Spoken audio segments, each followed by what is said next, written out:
Biscuits with Bosses is supported in part by Off Duty Thanks, a gift and apparel brand that invites connection while respecting boundaries. Listeners might enjoy the Off Duty Producer t-shirt if you are an entrepreneur like me, especially when attending film festivals or markets. Imagine you're at a networking event and you want to start shaking hands, but you don't know where to start. By wearing an Off Duty Producer shirt, you invite people to approach you and ask you about it. Now you're meeting more people in a shorter amount of time, but you also have the ability to keep the interaction brief. Just grab that contact info and make a date for a more thorough conversation over coffee or tea and biscuits.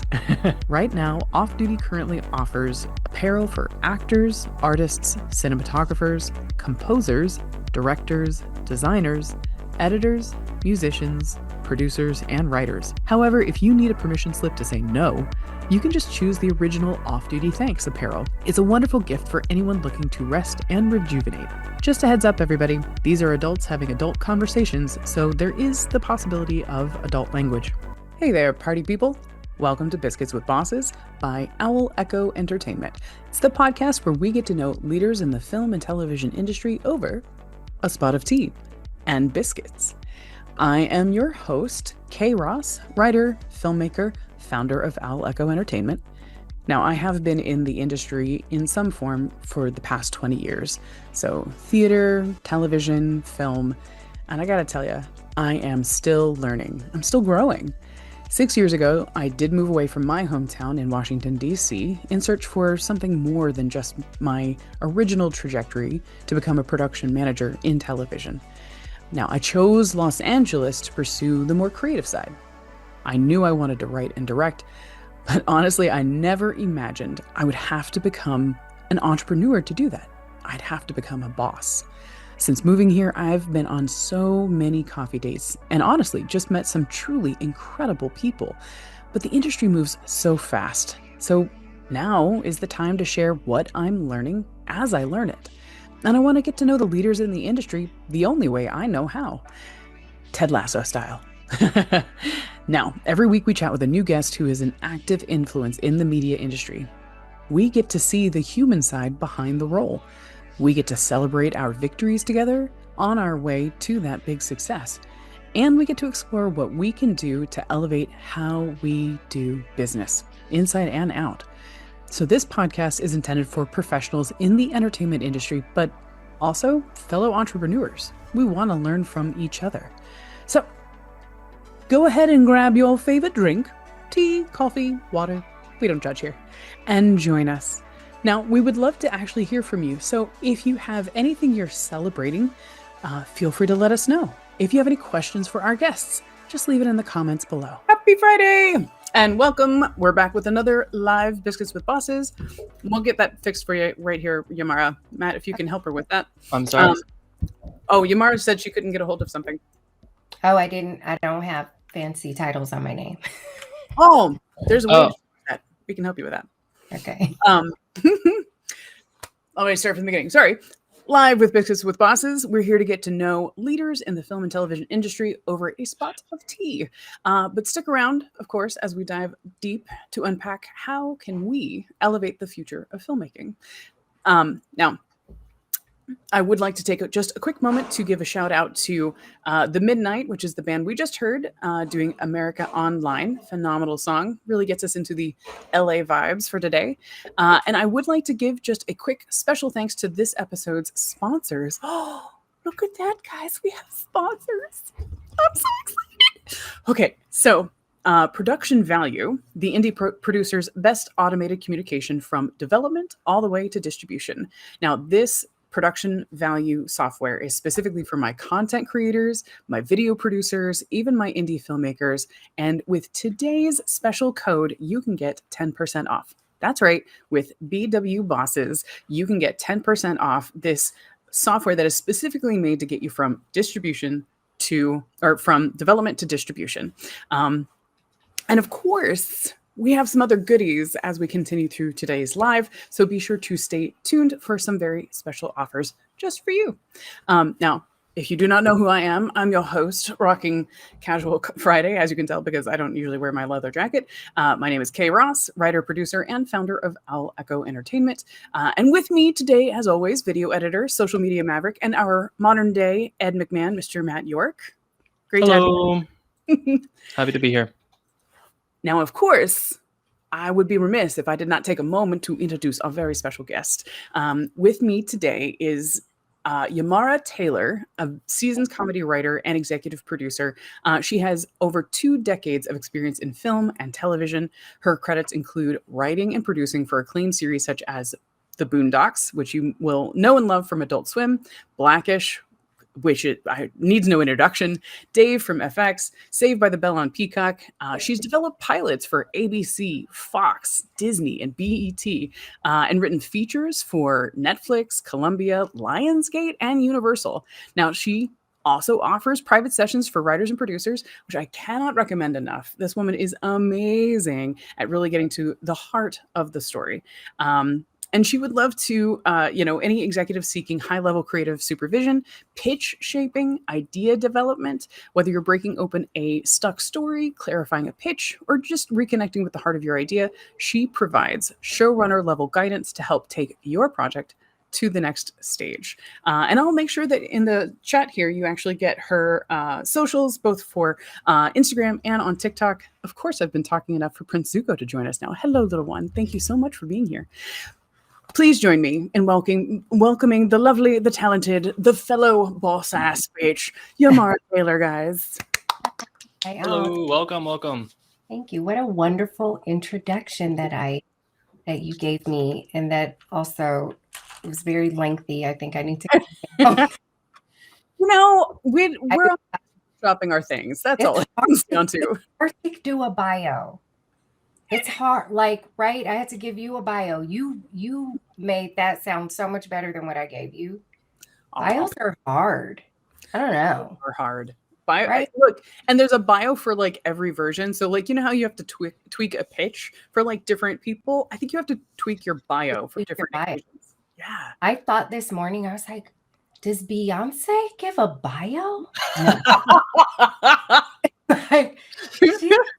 Everyone knows who she is. Nobody is like, okay, and then can you just send over a bio?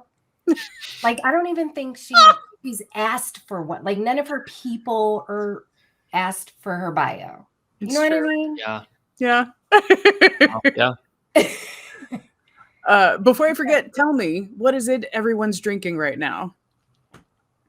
I, Kay, am drinking my morning smoothie that I have after I work out. It's a protein smoothie with whey protein. It's grass-fed whey protein. It's super good and it doesn't have a taste. Buy it now on Amazon. Everybody get that link. And I stole the recipe for my smoothie, just real quick, from the Beverly Hills Juice Club on Beverly Boulevard. Their smoothies are $15. And I finally figured out that I could get a juicer, and I juice all my own shit. And I juice so this is carrot, ginger, a little bit of milk, but you use whatever, a banana, and I freeze all of that in these big soup, frozen soup cubes. Mm-hmm. And then I do that every day with my whey protein, and I save so much money, and it's so delicious. And it keeps me full for 3-4 hours.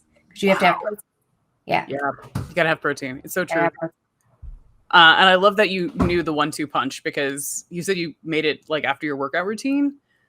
It's perfect, because the one thing I learned from my personal training and my personal health classes is that your body craves both sugar, it needs to replenish some amount of energy immediately, which is why chocolate milk is such a big thing. But if you have protein, it actually fulfills both cravings, because that's actually what your body needs to sustain itself. So that's the perfect combo, right? The workout and then the sugar protein. Yeah. Well, let me not let people think that I work out all the time. Every day. No, this was because I watched Love Island last night and Meg Thee Stallion was on and everybody was twerking, and I do not know how to twerk, but I was maybe I could do some squats. That would not kill me. Fair. I could use the Megan Thee Stallion squat routine myself. Matt, what are you drinking today, sir? Yeah, sorry. I am drinking just a Coca-Cola. It's Friday. It is East Coast my time, so I'm just enjoying it. I figured I'll just have a Coke. Normally I have tea, but whatever. What are you drinking today? No, look, whatever happens, and I feel like the older I get, the more the whatever is in regular play. Like Yeah. Yesterday, I may have gotten to that point where I was like, well, salad is my lunch, and I'm happy to have my salad. But my entire schedule had gotten off kilter, so it was actually going to be like an early dinner. I'm like, if it's going to be an early dinner and I'm doing salad anyway, I might as well have pizza with my salad because adults. Yeah. And so when I got it, for me, anytime I have anything that's carby like that, I do need some sort of carbonation. So I had a Coke because pizza and Coke. Now, admittedly, go ahead. Do you guys drink Coke Zero? No. Occasionally. Let me tell you something, Matt. Occasionally. First of all, I have one cherry Coke Zero every single day. It is my treat. And I know when I'm old, people are going to be like, you should not have had that cherry Coke Zero. It is my treat. And when people come to my house, they go right for my fridge because I always have it. So Coke Zero so this is what I heard. First of all, it tastes better than Diet Coke. And I've never really been a soda person. But I stopped drinking. I started drinking again. But when I did stop drinking, I figured out that if I give myself like a carbonated treat, it kind of does the same thing that alcohol does a little bit, like at dinner, where it's like, okay, I'll have a little, right? So then Coke Zero came out, and I was like, this is the superior diet beverage. And then Cherry Coke Zero came out, and I was like, okay, they are killing the game right now. So then I heard, this has been all over the internet, that the recipe for Coke Zero, was the original recipe for Diet Coke. That's why Diet Coke is so disgusting comparatively. It's better than Diet Pepsi. And people that serve Diet Pepsi, by the way, no. They have Diet Coke, they go, we have Diet Pepsi. That's how they say it. So anyway, you should try Coke Zero. Oh, yeah. Yeah. Can I tell you my all-time favorite fake writer's room product that I really think should be real? Yeah. Dish. We never get like actual tea during tea time. So yeah, Dish. This is great. So this has to be maybe season 5 of Blackish. I think we were doing a story. We were trying to get, I think we were maybe going to have Jackie Harry on to be Ruby's best friend that she fell out with in college. And I don't know. I have no idea what happened to this. It was like a little B story. I don't know what happened. I may have gotten it killed because of my goofy ass. But I was working on it with, I remember Christian Lander being in the room and Rob Chavis. And Rob spells his name with 2 B's. Rob Bubba, that's what I call him. So we're working on this B story. And if anybody else was there, forgive me. I love you. I just remembered those 2. So we were talking about why they fell out. And I will say, I don't remember who pitched what. It's really hard to remember. And we're all just laughing. But the idea on the table was that they fell out because Ruby had a business idea that Jackie did not want to do. And they're like best friends in real life, which is fantastic. Like Jackie did Instant Mom and Jennifer Lewis was on. It was the whole thing anyway. So the idea on the table was that they were going to fall out because Ruby had a business idea that Jackie didn't support, and the business idea was soup pops. Oh no. And I want to say this part was my idea, but I think the slogan The slogan was all Christian Lander, a brilliant Canadian who said, because what's the first thing you want to do when you have soup? Cool it off. The idea was that you have soup popsicles so you could take your soup on the go. I mean, I like it's it. not terrible, but I understand the resistance. Like, tell me more, but also I'm not sure even more would help. Be fair, the premise was that it was a bad idea. I'm like, no, it's supposed to be a bad idea that Jack Hay did not want to do. Also, we should do soup pops.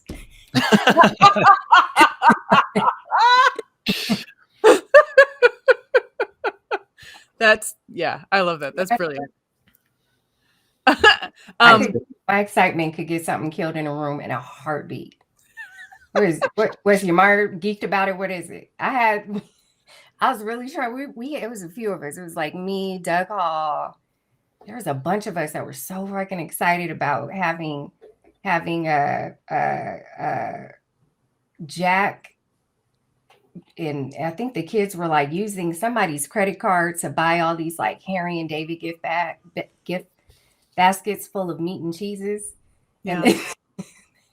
And Jack just kept eating all the salami.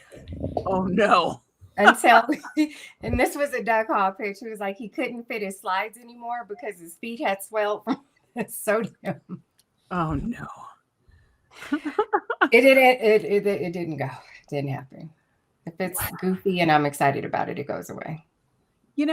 But I feel like that is the nature of comedy, right? Like you have to get through, layers and layers and layers of things that are silly and goofy and wacky and until you get to, golden. And the only thing that's really golden is consensus, right? It has to be something that's funny to more than just one or two people. To that end, I don't know if that ties into any victories you've had lately, because I do like helping my guests celebrate their victories because, in my opinion, part of the reason we started the victory round is sometimes we spend so much time as creatives focusing on the things we didn't do right and trying to correct them instead of taking a moment and celebrating the things that align with our values so we can build on them. If there's something that really made you proud this past week or just recently that you want to celebrate, what comes to mind and what can I help you celebrate? Well, I was very excited about doing the Stage 32 webcast. Yeah.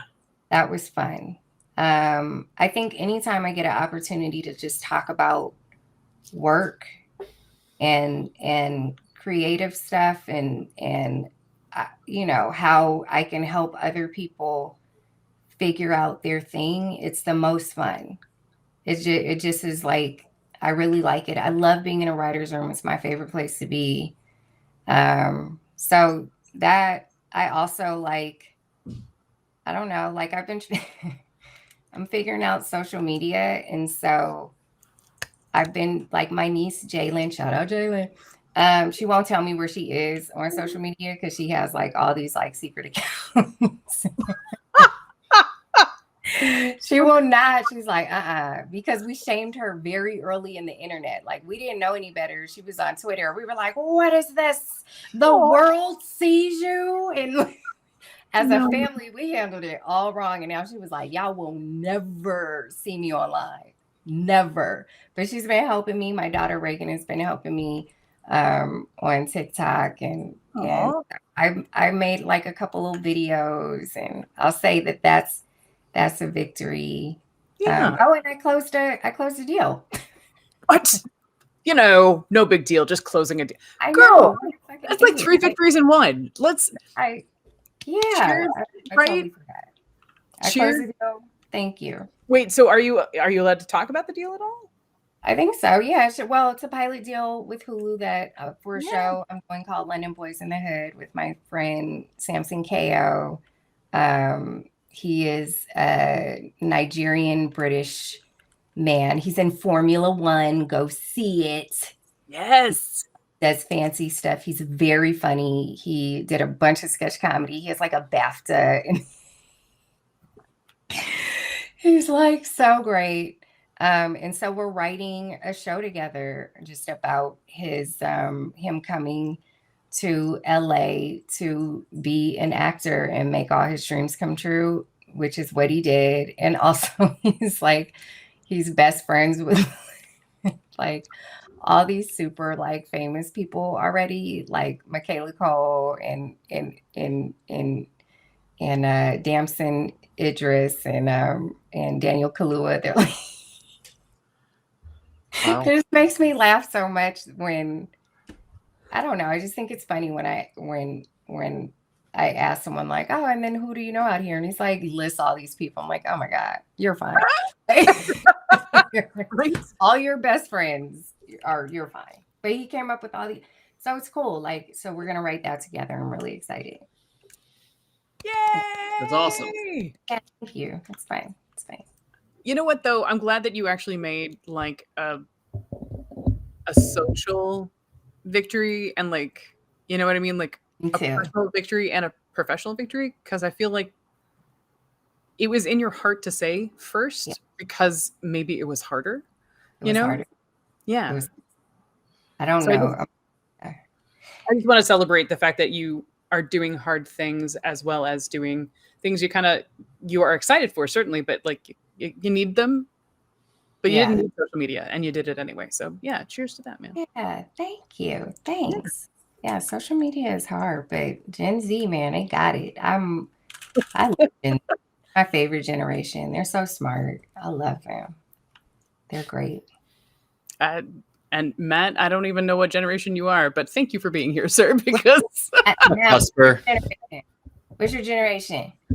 I guess technically elder Gen Z, but it's 2000. I was born in 2001. I'm 23, so I'm right on the edge. Like I grew up with iPods and VHS and roll down windows and like all of that, but also like my first phone was an iPhone 4S, and I've never had social media, but that was like my parents' thing. That wasn't like a my choice thing. So shout out my parents for probably making the best decision for me. Yeah. But so like I don't know. I always feel weird when I say I'm a Gen Z because people think that I like ate Tide Pods and like tried to trade Jewel Pods in the bathroom, but like I never did that in high school. What is the cutoff? I'm sorry? What's the cutoff for Gen Z? Because sometimes I feel like there'll be some millennials that be trying to get into Gen Z, and I'm like, nah. Yeah, I've heard that the cutoff is anywhere from like 96 to 2000 is where like that start is. So like I guess I'm definitely like a Gen Z, but also like I said, I just don't relate to a lot of Gen Z because that goes through like, I'm 23, so that goes through like current 15-year-olds, it's like I just don't relate to the 15-year-olds that like have strictly grown up through COVID, like that's not me. I relate to millennial, like like that's why I said like I'm a cusper, like I'm millennial. I'm a zennial. Ooh, I'm a zennial. I don't know. Ah, man, I don't know, you got man. so sassy. I don't pay attention to these labels. I just live. Every generation thinks that it's got that red hair and those black earrings. I know you just live. Thank you. Yeah, your hair matches the dice behind you. I know you. That's new. That just came in today. Before I forget, how much longer do I have you? Because I wanted to at least share a quick victory of mine and then kind of head into something a little more serious. Yeah, I'm good. I'll make the long story short. Our team had our kickoff meeting this week because Story Math is the workshop I've been doing for like the past year. And we just did a kickoff meeting to working up towards the release of the book, because you can only do a workshop so many times, and I really want there to be like a book and a course out into the world so that it can sell while I'm doing other things.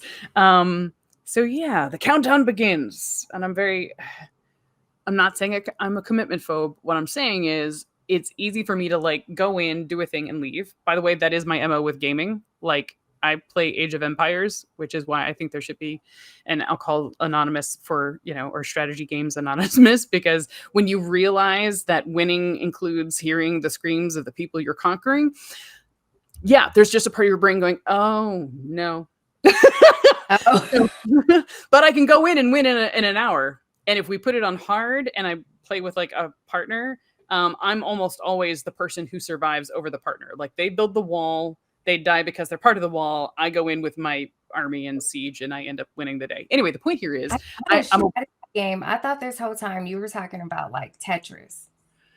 Yeah, no. Oh. Strategy happens in a lot of different ways, including Tetris. So I do a version of that. But no, strategy can also be like one side versus the other side, which one's going to win. And that God's eye view works really well for me because then I can see all the moving parts. I really hate first-person shooters. It makes me dizzy.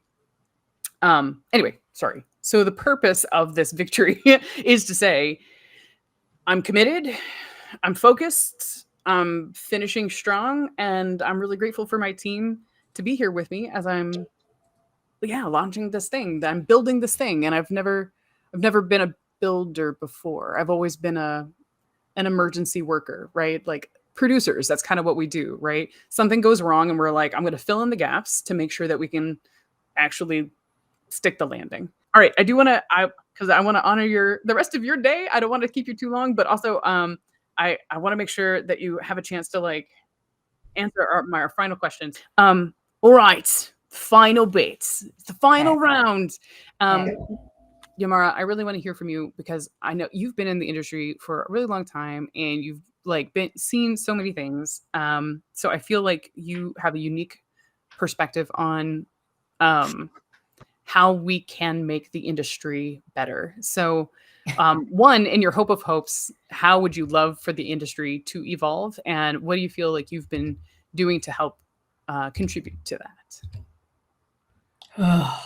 I know. Well, it's tough, right? Because it's more fun to answer that question when you're not on the heels of a strike and you're rich. Like, what can I do to, you know what I mean? Like it's just it's a little heavier now because I feel like we're in a place where talking about how to help things along is a little difficult because we're all trying to get our footing on what's new. Everything's different. And I'll say like rooms are smaller. There are less comedy rooms. There are less drama rooms. On the film side, I think like ultimately buyers are looking for IP that is already proven, which means that there's a less room for original voices and work to come out. And because there's less rooms and those rooms are smaller, then we were in a situation where writers don't get to go through the entire production process and learn everything that they need to learn so that they can run a show one day so we can keep all of this going.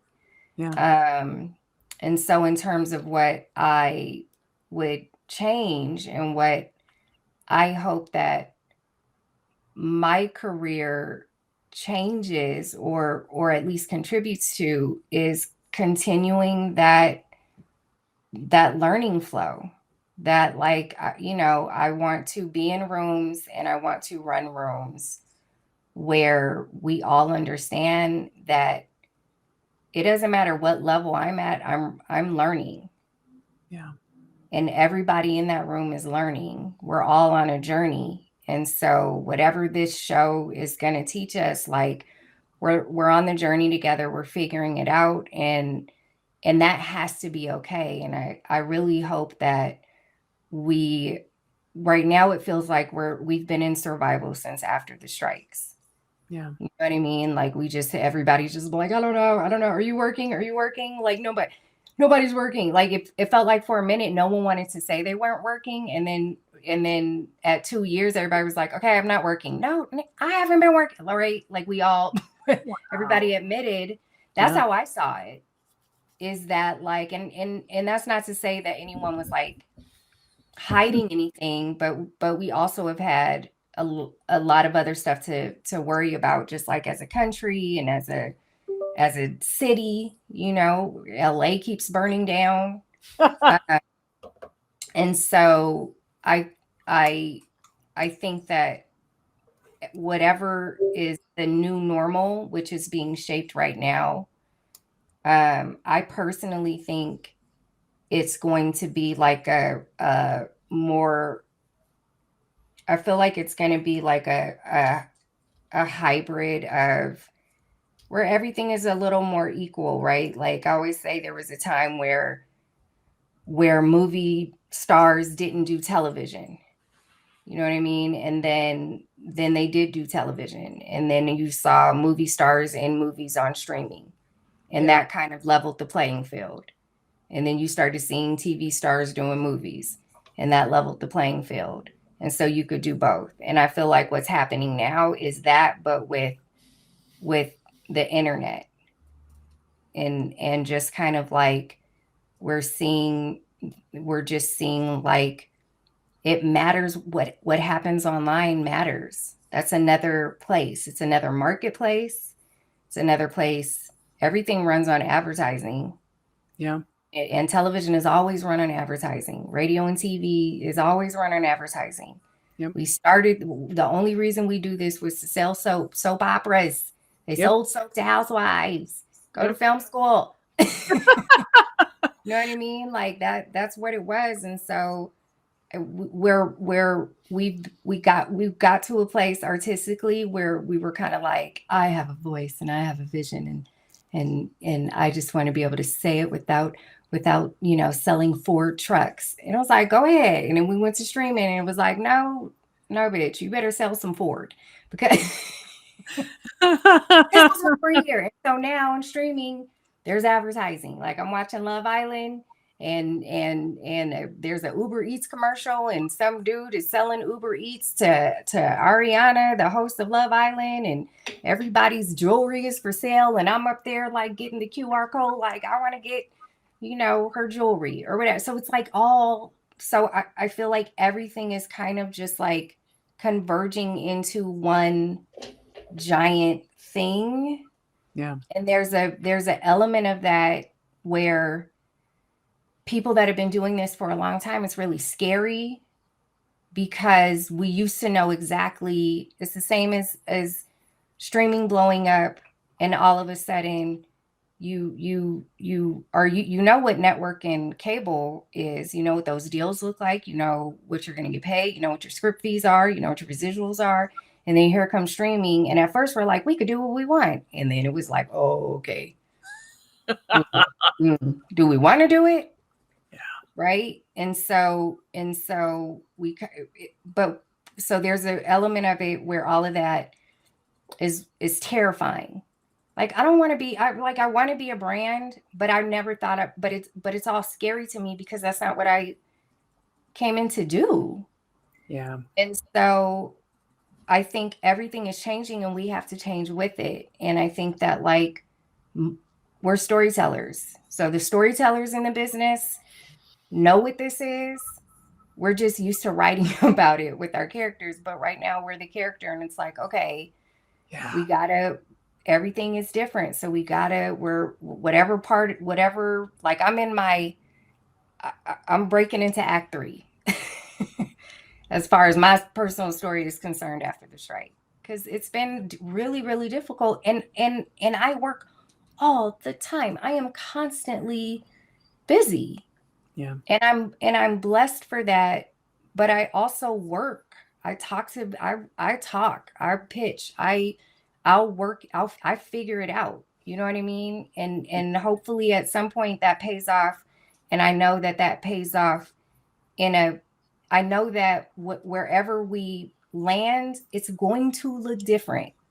Yeah. It's like the Industrial Revolution. Everybody was like, what are these machines? And then it was like, everybody got a Ford.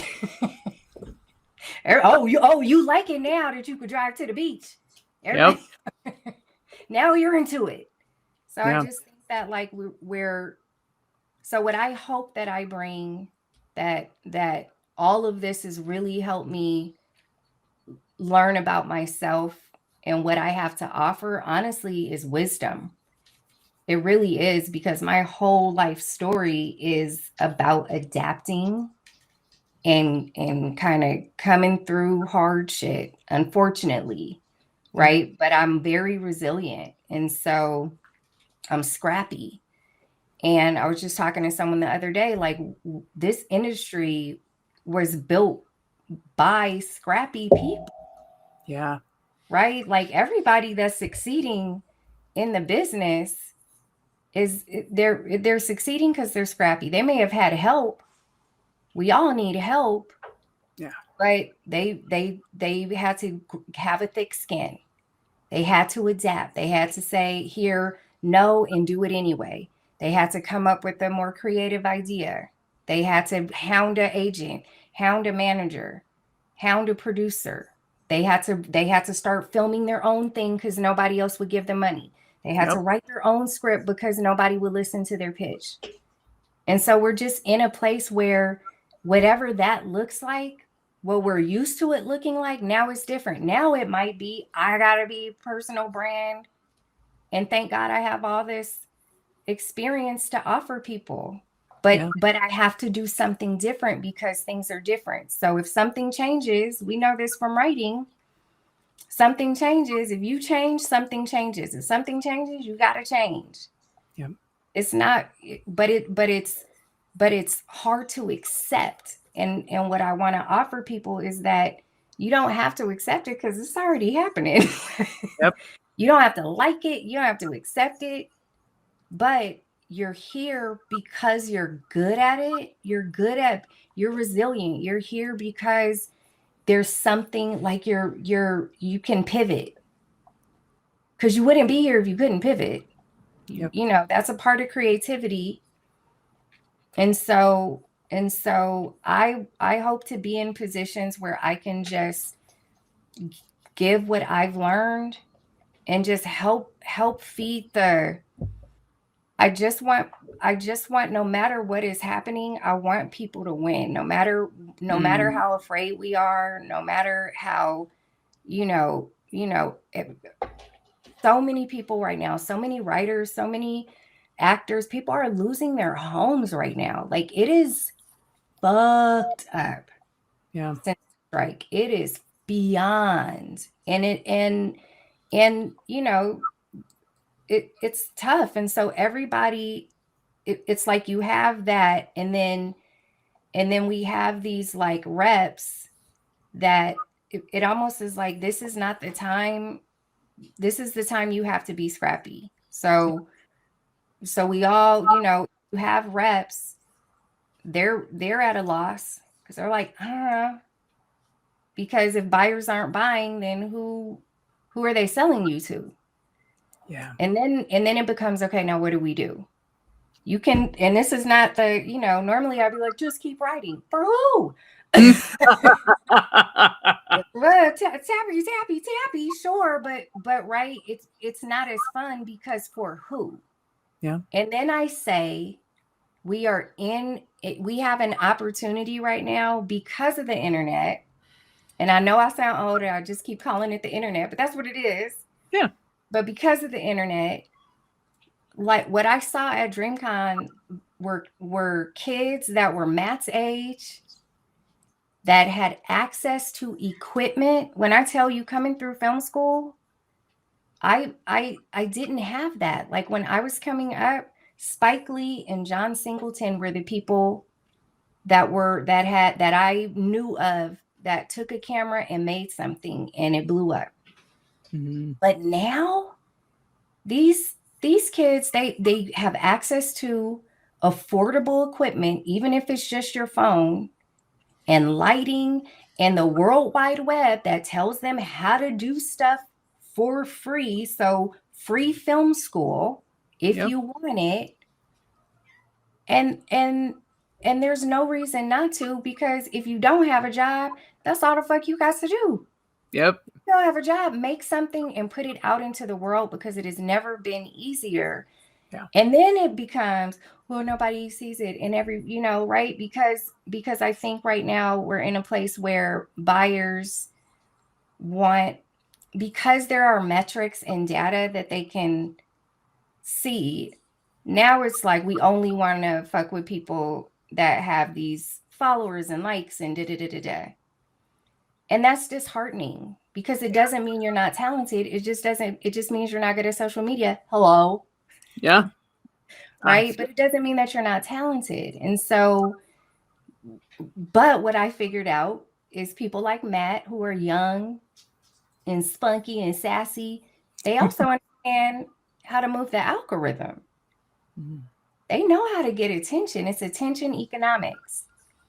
And that's all the buyers are looking at. Where do people put their attention? Metaphysically, where you put your attention on grows. What you put your attention on grows. The same thing is true for the internet. What you engage with, what you put your attention on grows.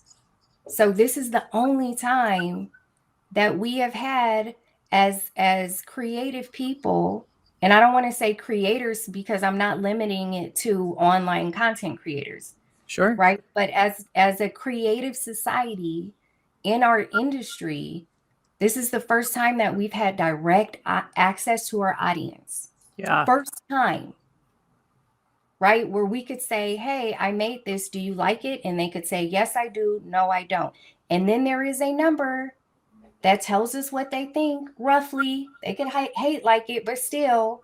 And that's information. And so there's a part of that that's incredibly freeing and liberating. And then there's the part of it, what we're dealing with now is that companies go, haha, that number, if it's not high enough, we're not going to risk money, because that's what everybody has to understand too. All of this is money. This is not right. Like this is you have to come in and be remarkable, worth remarking upon.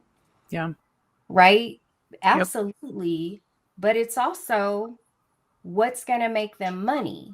And so we can bitch all day about like, it used to be about that. It was always about that. It was always about that. It was always about that. Yep. The stuff that is always like we are a capitalistic society. We always have been. Yeah. Right. I should know because my fucking people weren't getting paid because we have kept a low overhead. Yeah.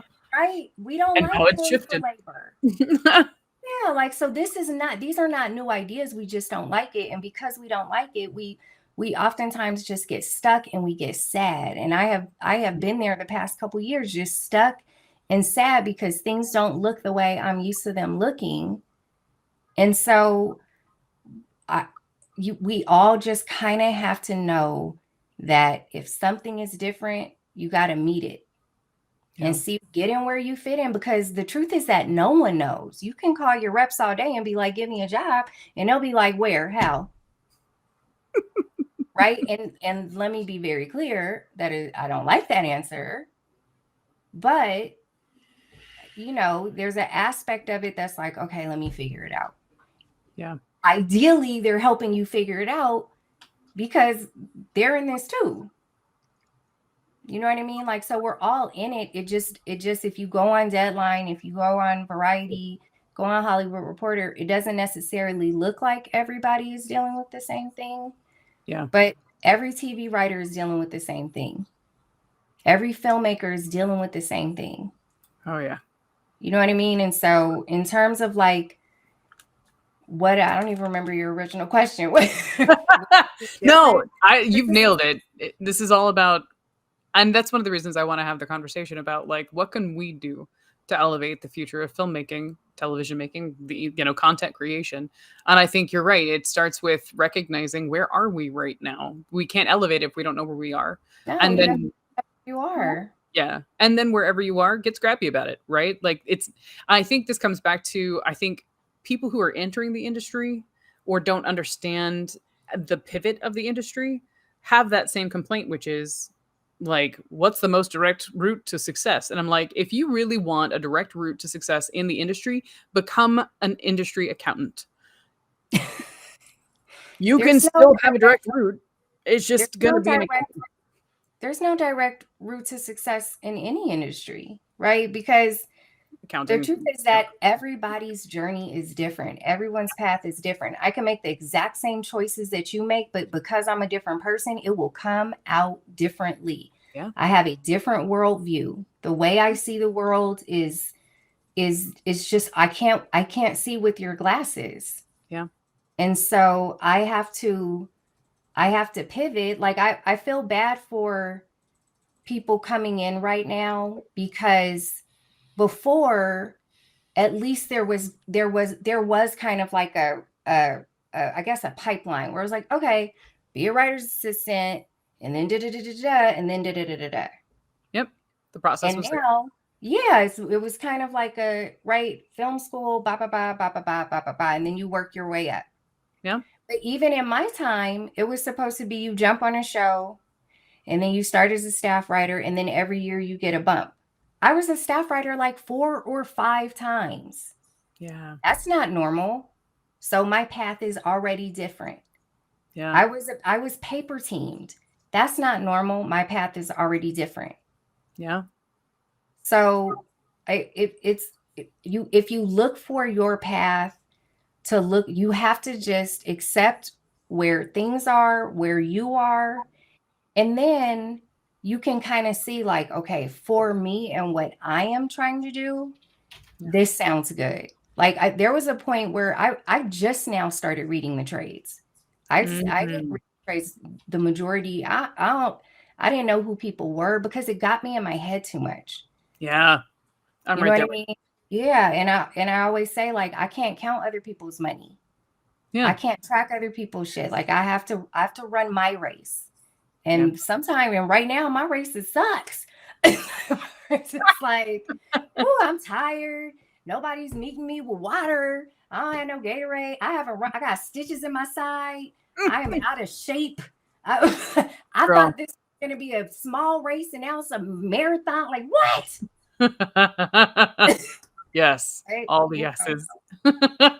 So I just think that if you're coming in now, my advices will always be tell everybody you meet what you're trying to do. Doesn't matter if you did it. It doesn't matter if it's good. And now, because we are where we are technologically, make something, put it online over and over and over again. This is an opportunity to find your voice and get immediate feedback that's not just your mama. Yeah. You know what I mean? Because my mom thinks everything I do is great. and by the way, any show I've written on has been like, well, I don't like those other people. You don't know them? And I didn't write that by like, it's always like my episode was good, but all the other episodes were not good. And I'm like, what? Like I wrote on all the, so that's not. Yes. You have an opportunity to write something or make something or write and make something, put it online, get feedback, let it make you better. And maybe while you're doing that, someone will notice and go, hey, why don't you do this over there? It may not be a filmmaker saying, I want to tap you for another film, because maybe the next thing, how all of this levels out is that film is not the fucking next thing everybody's going to care about. It feels like right now we're kind of maybe unconsciously creating some other thing that we're all going to do, right? Like a lot of independent films, everybody is figuring out that nobody's buying. Like everybody is like, I got to figure out how to do this independently. Everybody is figuring out how can I make this and own the IP rights and find distribution so that I don't have to pay all these companies, all this money for my idea. How do I keep control of my creative? Everyone is trying to figure that out. So spend your time also looking into that and don't rely on how things used to go. Yeah. And how it's supposed to go, or how your friend did it, or how your parents did it when it would. Old Hollywood, every time I go into a new writer's room, there's a bunch of Simpsons writers or some shit that's like, we all got rich off the Simpsons. And I'm always like, fuck you guys. Every generation of writer, there's a previous generation where everything was easier for and everybody got rich because of that. Yeah. And now it's not like that anymore. It's not like that anymore. It's not. And it, but so now find the thing that it is for you, because another thing that we have done is we're a more individualistic society, right? We don't all watch the same thing unless it's Love Island. That's the only thing I watch at the same time, because I want to watch beautiful people get into some drama. I love that shit. I love that damn show, right? But we don't watch TV. We don't all watch the same movie. We're not all into the same stuff anymore as a society, where everything is spread out. Everyone has their niche, and to some degree it's a bummer, and to another degree it's cool. So find where it's cool for you to be like that, and find your niche, and figure out what you have to offer, your niche that allows you to be creative. And maybe when you're doing that and you're aligned with whatever you truly want to do, like really dig deep and figure out what it is that I want to give to people, not what you want to get. What do you want to give? What do you want to give? What do you want? Will you figure that out? And if a giant big old company comes and finds you and pays you for it, lovely. And in the meantime, you got bills to pay. Yep. Apparently you're supposed to be in branding. I don't know. I'm trying to figure that out too. So if you figure that out, holla at your girl, let me know. Right. Tell you what. Yeah. Hey, thank you, by the way, for spending your Friday with me. This has been really great. This was fun. But yes, we're gonna discover the Substack thing together and see. I know, that would be so fun. On that happy note, this camera battery may die, so I feel like I want to wrap before my camera battery too dies.